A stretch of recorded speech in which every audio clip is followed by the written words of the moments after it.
One of the things I think a lot of people need to understand is we aren't a museum piece. The Inupiaq people are a living people and a living culture. Even though we're in northern Alaska, which covers this vast area from Nome all the way over the Canadian border, is that there's this extreme value of interconnectedness and interdependence.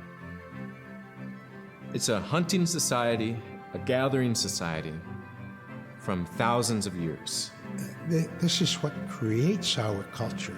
That special relationship between humans and the natural world and the animals, and that it teaches you how to have a society that doesn't do too much harm to the world. Love and respect for nature, for one another, for our elders. Very, very fundamental value, key to life. Our values are something that bind us all. The importance of sharing with one another, the importance of spirituality, and the connection to the land, our traditions, how we hunt, sharing of stories and songs and dances. I'm Inupiaq. I'm from the Arctic Ocean. I am Inupiaq. It's very important to me. It's who I am as a person. And we're very proud of who we are, and we want to continue that.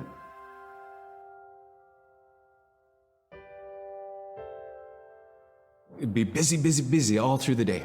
You get up and you just go right to work, right to work. There was always something to do. There was never any idle time. The only idle time we had was after we eat and before we go to bed. One of the older people would just be relaxing, laying down there and saying, it'd be really nice to hear a story. And then just organically, someone would just start telling a story. Storytelling for the Inupiaq people is very important because it not only created that sense of community, but is a way to pass on wisdom to the next generation. It was like TV, It was just like, it was as good as any movie you've ever seen. And the storyteller told it so clearly that it was just as powerful as any of the greatest movie blockbusters you've ever seen. There was a reason behind the stories that we were told because they held traditional knowledge. They held things that we might need to know in life, whether it was about how to find food or how to survive, or it was about well-being and the importance of connecting with people and being a good member of the community. We all do stories. We all live in stories. We all tell stories to our friends. And they need to be told. They need to be heard.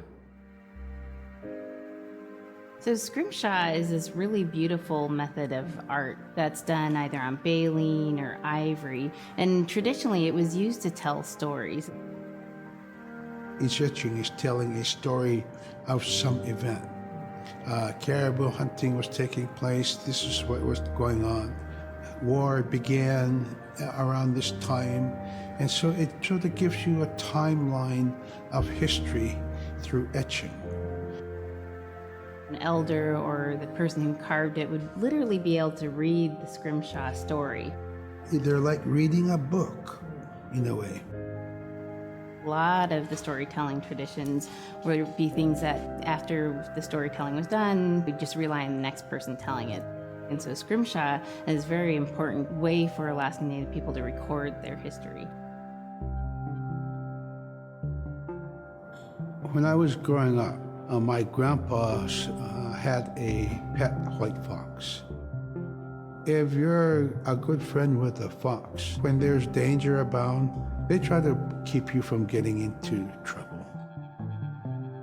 They pull tricks here and there, and foxes are like spoiled little kids in a way.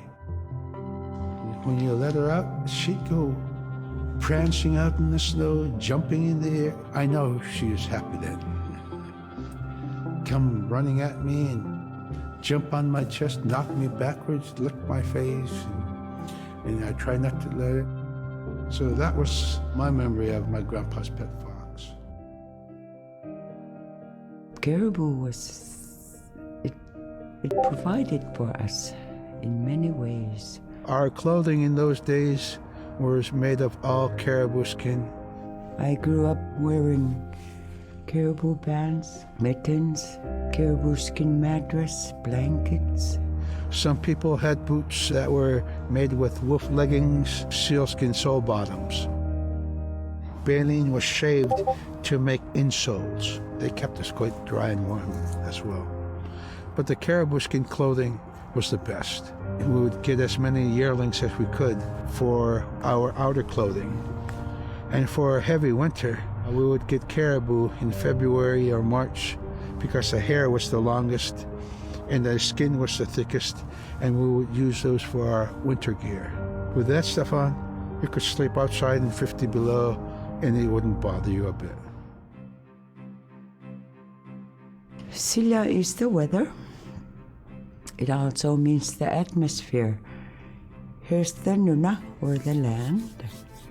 And it's anything from the land into the moon, the sun, the stars. That's Sila. It's a very spiritual, and we have a relationship with Sila. Sila has a soul in the same way we do as people, in the same way animals do.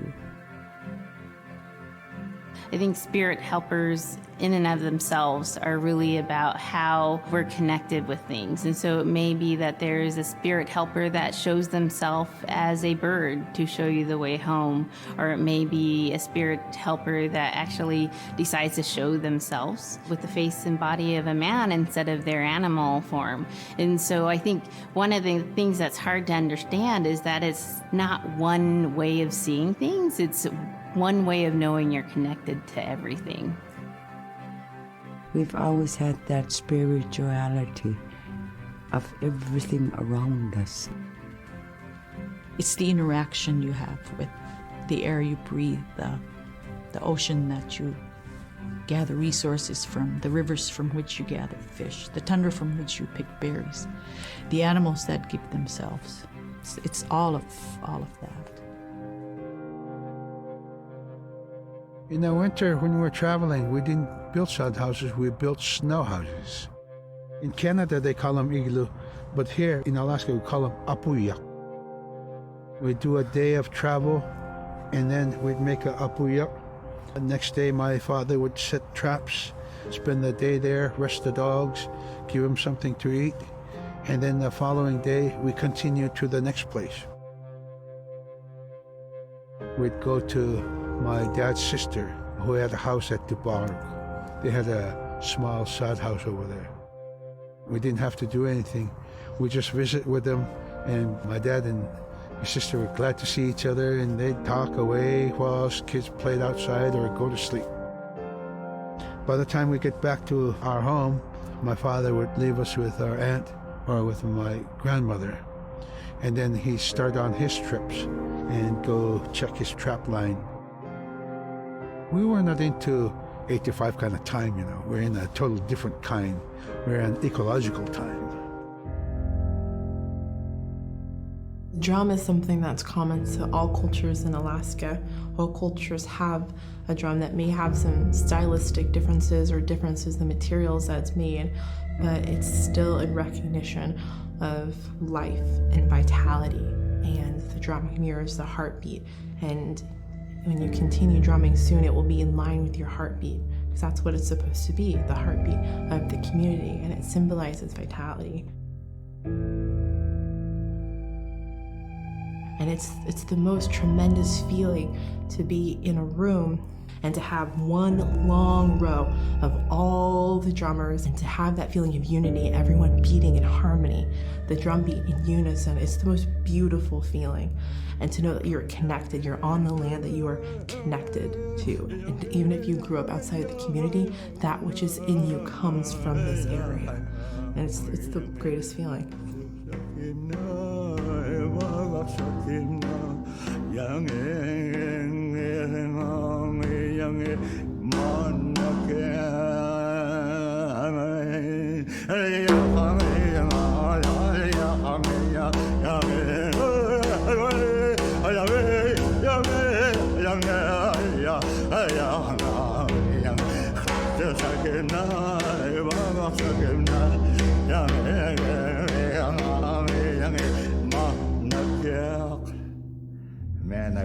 it and look what happens.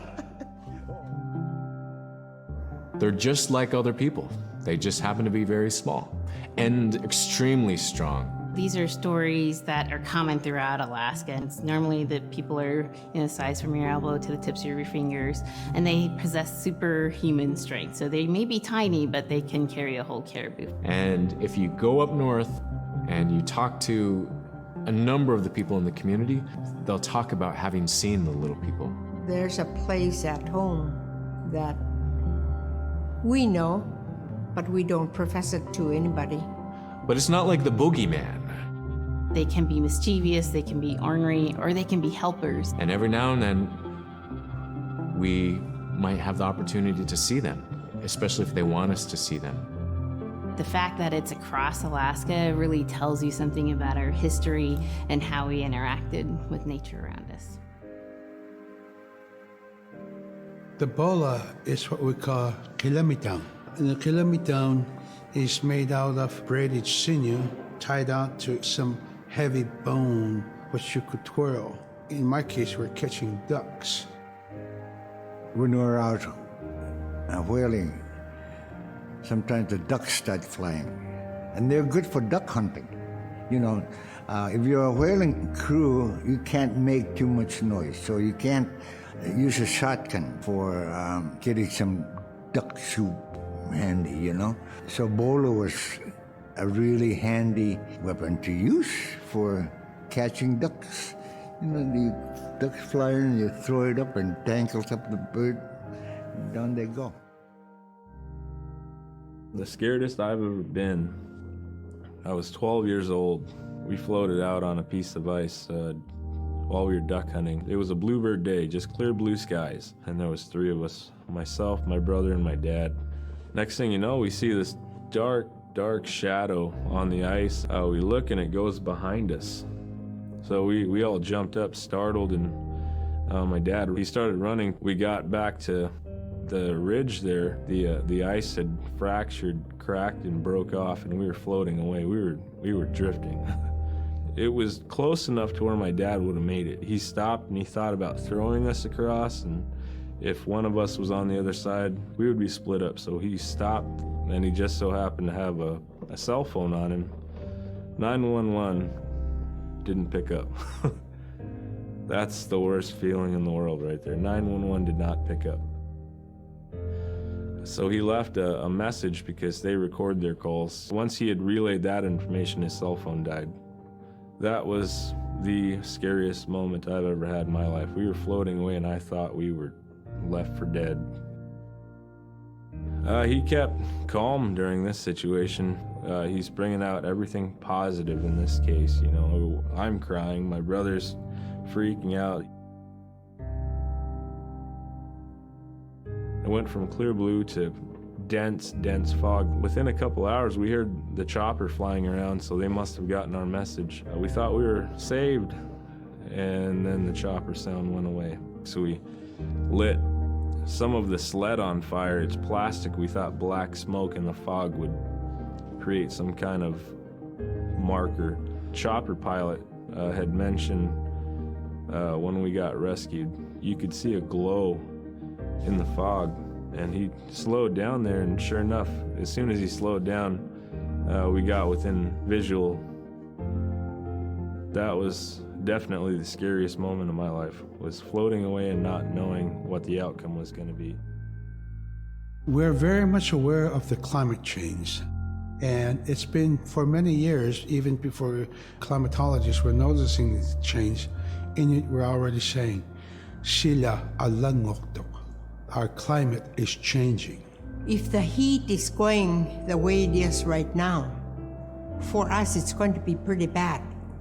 Different birds are coming, and they're coming earlier, and sometimes rain is more than what we want, because when there's more rain, we know it's going to melt the permafrost. In my time as a young whaler, when I was 9 years old, we're hunting from ice that was about 25 feet thick. And there was giant icebergs already floating, coming by. That was the first signs of a changing climate. ice that never broke before was now moving. Now, here it is 50 years later, we're hunting whale from ice that's 18 inches thick. There's no more thick ice. It's creating a malfunction in our whaling season is what it is. Actually, more than that, all seasons in general. I think we are more scientists than more people will realize. We have more knowledge of those things than people will ever know. My brother was out seal hunting. He got attacked from behind and managed to grab his knife and save himself. When he came to realize, oh no, it's a mother. We've always known traditionally that we avoid killing a mother. It's always been sacred to us to protect them. He had to present himself to the council, and so he was given the job to mother the baby, and we kept it. It got so big, it went over the barricade one day and got to the dog food, and that was an indication that, brother better go teach it how to survive on its own. So he did. I really got attached to the bear because I more or less grew up with it. And some days when brother took him walking, once in a great while he'd put me on the bear and I would ride on it like a horse. I was just happy as little girl. In, Arctic Alaska, hunting is a really important part of life. It's not just about going and shooting something, it's about going and putting food on the table. But more importantly, subsistence hunting isn't just about the insular family unit, it's about feeding the whole community. And I think that's one of the beautiful things about subsistence hunting in Alaska is that people go out and they'll go get, fish, or they'll get a caribou, and they'll get, seals and whales, and one of the first things they'll do is they'll say, I need to take this to the elders. This isn't just about one individual surviving or one family surviving, it's about the whole community. We didn't just go out and kill and put in a freezer. It's like a ritual that I learned from my parents. It's all about relationship. I don't know. I think there's a lot of camaraderie involved, and just being out on the land or being out on the ocean. It's like getting back in tune. I'd rather be out there. To me, once I go out there, it's the world that I learn from. Now we spend all our time out in nature. You get very intimate with the world. And over time, if you're living that life, you start to sense that everything has a spirit. There's a consciousness in everything. Everything is alive. If everything is alive, then we want to respect it. And if we're going to use it, we want to use it respectfully. What I try to tell my nephews and nieces, you love to hunt, you have to take care of the animals that you catch, preparing the food and eating the food that you catch. Water provides you. The ice brings you life. It provides all those things that you need to be a part of your life. That was something I grew up with. I grew up respecting the animals. I grew up respecting the land, and that, to me, that is why we as Inupiaq, as an Inupiaq culture, as an Inupiaq people, is why we're so successful. I think most central to the ideology of the Inupiat is the idea of sharing. Being able to feed the community, feed others. That's why we hunt. In the old days, that's what you needed to survive, The sharing is important because it's how the community survives together collectively. We just give.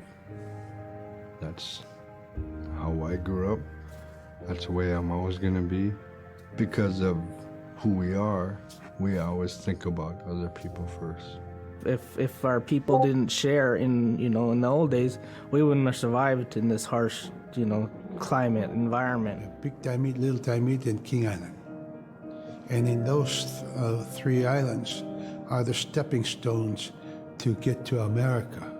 So King Island is this absolutely beautiful place off the coast of Alaska. And if you can imagine being on this really kind of rocky island that kind of shoots up from the water to these cliffs, and then all of a sudden you see these stilts, and then you look up and there are these houses. They were built on the cliff up high because of the ice. Being an island in the Bering Sea, you have ice that's being pushed by the winds onto the island. So it's going to pile up 50, 60 feet high. Structures are still there today, and people have returned to King Island. It's a growing community as the people return back to their island. When I was young, my mom, whenever the Northern Lights came out, she'd just whistle. Boy, they come alive. Just keep whistling and that aurora will just like, you can almost hear it.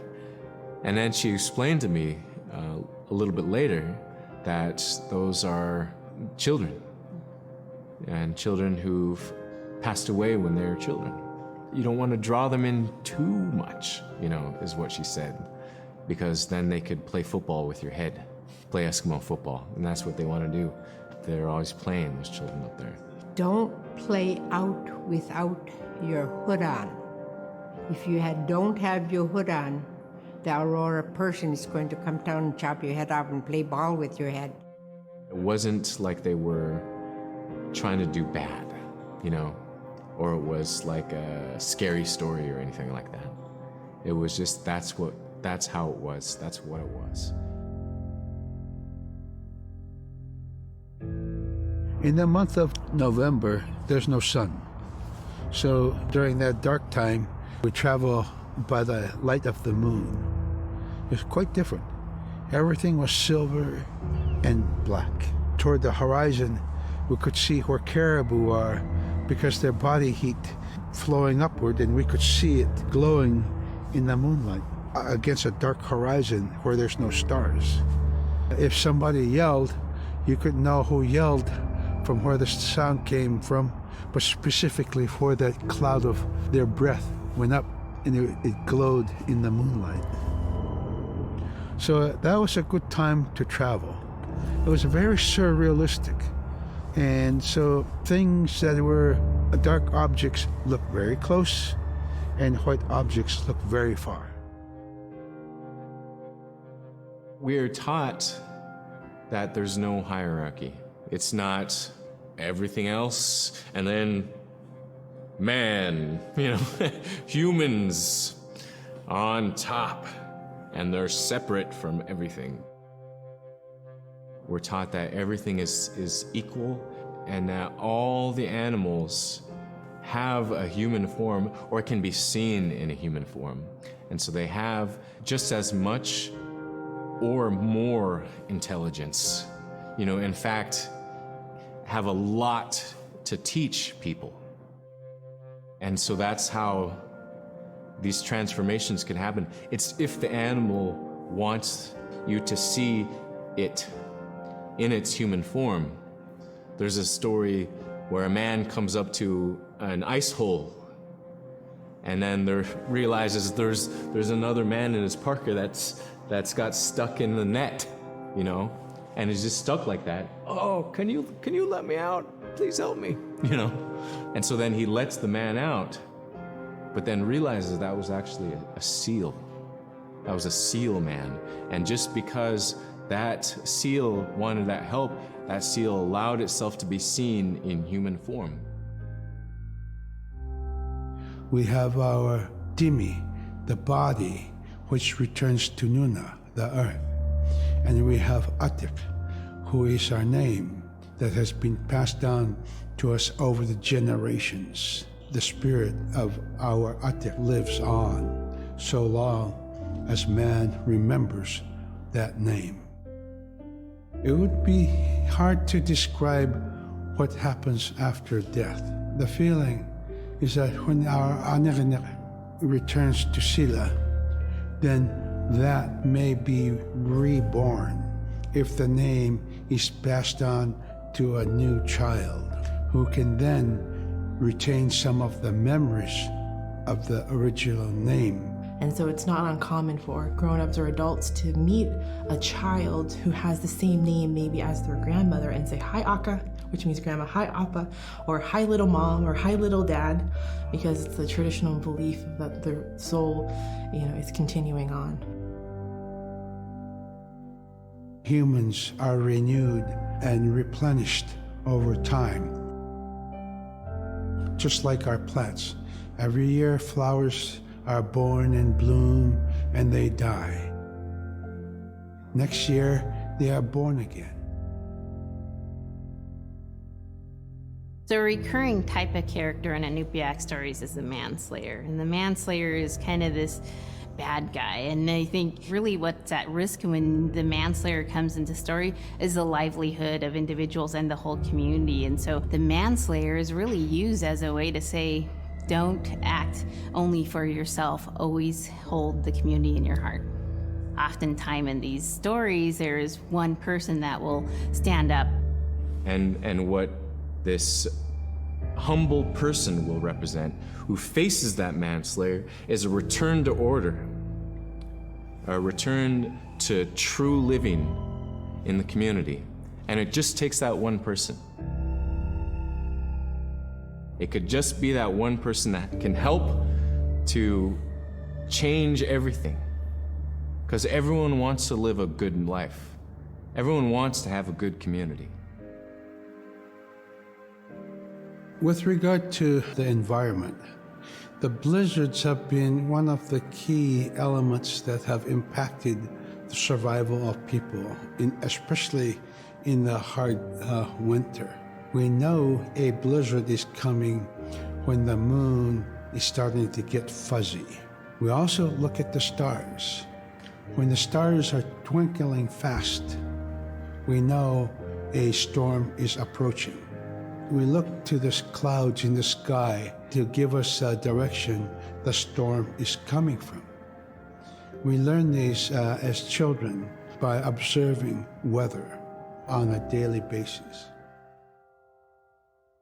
With the story of Kunuk Sayuka, told by Robert Cleveland, it's just a masterwork. It's a well-known story among the Inupiaq people, and in our case, of producing a video game that really reflects indigenous heritage. It captures the imagination, and it's something that you have a very specific kind of task to do.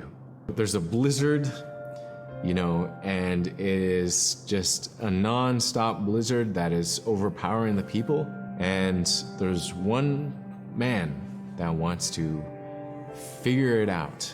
And in our case of the story, it's a girl that wants to find the source of that blizzard. The blizzard man, it's like that is the physical embodiment of an element of nature. And so there's a person that needs to go up and take away that's chipping away that snow. In that community, the person least expected is the one who stands up and makes the difference. Humility is something that we value, and where that comes from is the idea that you are not the biggest thing in the world. And when you live in an extreme environment like where the Inuit reside, you're at the whim of the environment, of the climate, of the animals. You can be as prepared as you can, by learning from your elders, but you're not the biggest force in the world. In 1964, my grandfather, Appa Willie Godun Sr., Panik, he was invited by archaeologists and anthropologists from Brown University. He was invited to the Onion Portage site, this ancient sacred site of the Inupiaq people. And it was really special for my grandfather to be included in that kind of thing because it showed the respect they had for him, for his knowledge, for what he had to offer. And while they were there, while they were camped out there, when they had some quiet time, he told some stories. One of the stories that my grandfather told was the story of the Coastal Brothers. These two brothers, they have their own particular skills. They go out to the Noatak River area, and they go to try to challenge and hopefully defeat this giant mouse who is destroying everything in its path. The development team really took a great interest in the story that my grandfather told because it really enhances those themes that we found in Never Alone. One of interdependence, another of Inupiaq values, love of our elders and of our land and of our traditions. I mean, it helped to really bring that out, and so that's one reason why it really captivated the interest of the team. I wasn't raised here, but my mom talked about how it'd be so dark. Yeah, it was dark in the wintertime. In December 21st, we see the sun for about 3 hours, the rest is dark. So the days start to get longer right after that, shortly after that. My mom, in her story, she says the real people come out. Everyone comes alive just because they've been inside so long. I'm always happy when spring is here because the caribou are migrating north. The bears are coming out of hibernation.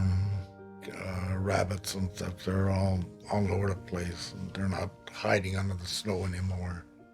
Like the elders used to tell me, as soon as they saw those snow buntings, the small birds, the new season would start for gathering food.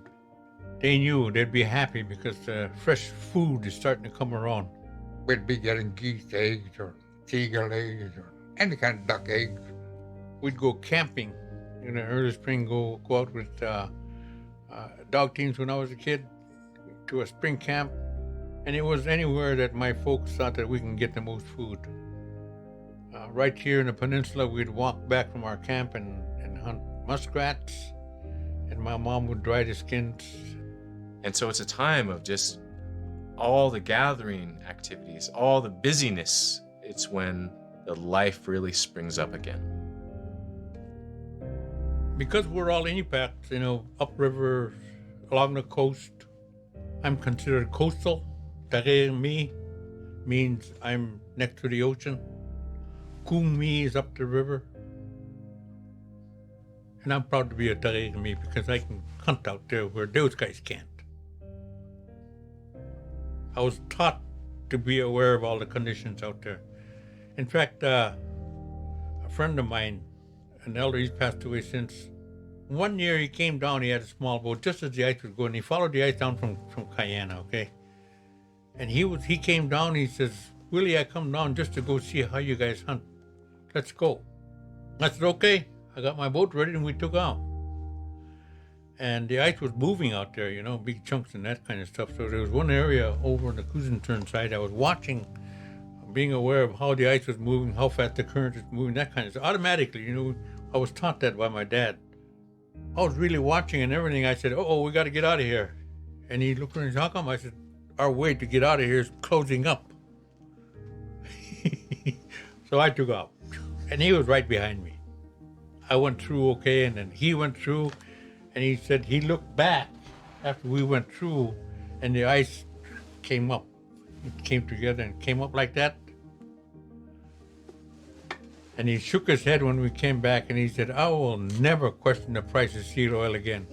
I see the danger you guys go through. If you don't know what you're doing, bad things can happen to you out there. Yeah. That's a great story. Well, it's the truth, yeah. what I went through. That's my dad. Picture of my dad. Appa Willie, my grandfather Willie, he was a respected hunter, so he was the provider for the large family.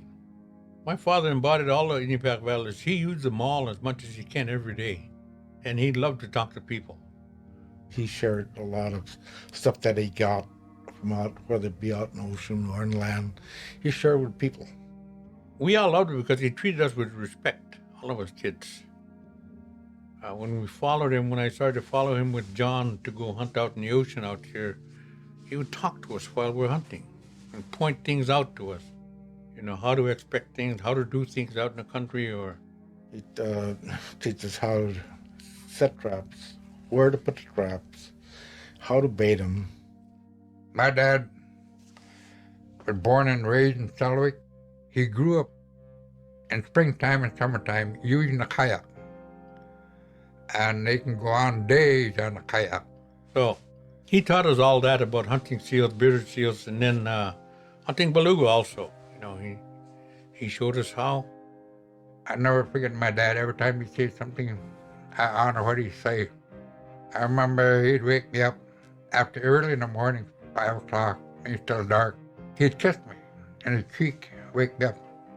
I remember he said, "Bye, John, you behave now." I'll never forget that. So one day he did that. He said, "If anything happened to me, I want you to take care of Mom," like I did. But I see the affection there and the bond he had with me. So to really reinforce Inupiaq values, the things that our elders identify that's important to them, we really thought of respect for all things, respect for the animals in particular in this case. And so we've added a prelude to the story. An experience with a little mouse is where Nuna and Fox, they forget to respect this little mouse. Something that my Uncle John just told us is that you only go after animals if you intend to use it for food. You don't play with it. You don't mess around with it or tease it, even if it's all in fun. Well, once Nuna and Fox defeat the giant mouse, that's when they learn their lesson, where the mouse comes back to them, their little mouse, their friend. And this story really, it's about respect for all things, respecting all animals all the time, never forgetting to respect them. And that's an essential Inupiaq value. It's one of the key things that our elders always talk about.